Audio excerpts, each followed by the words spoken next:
Bà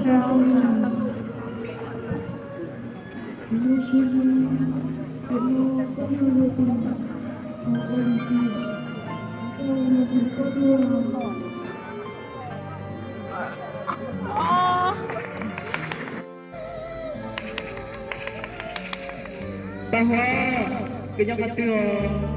Bà Hoa, cái nhau nó xả.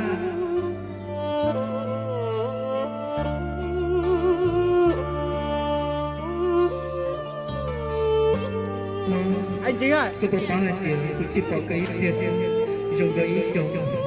Thì thành lập một có chỉ bên một đó vài tỏ người. có bây giờ tôi nhớ phải nói ba tỏ kiểu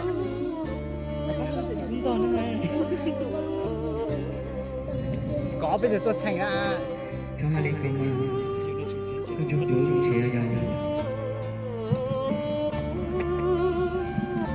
Bà Hoa, về đây là nào. Bà Hoa.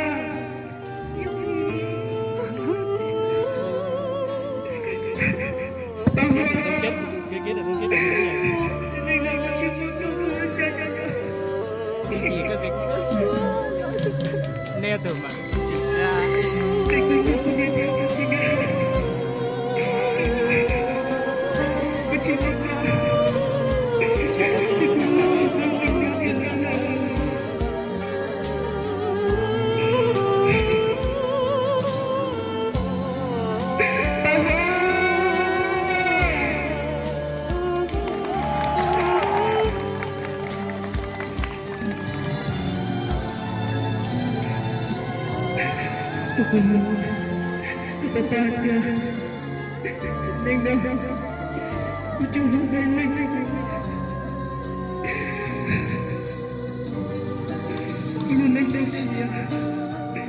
subscribe cho kênh Ghiền Mì Gõ để không bỏ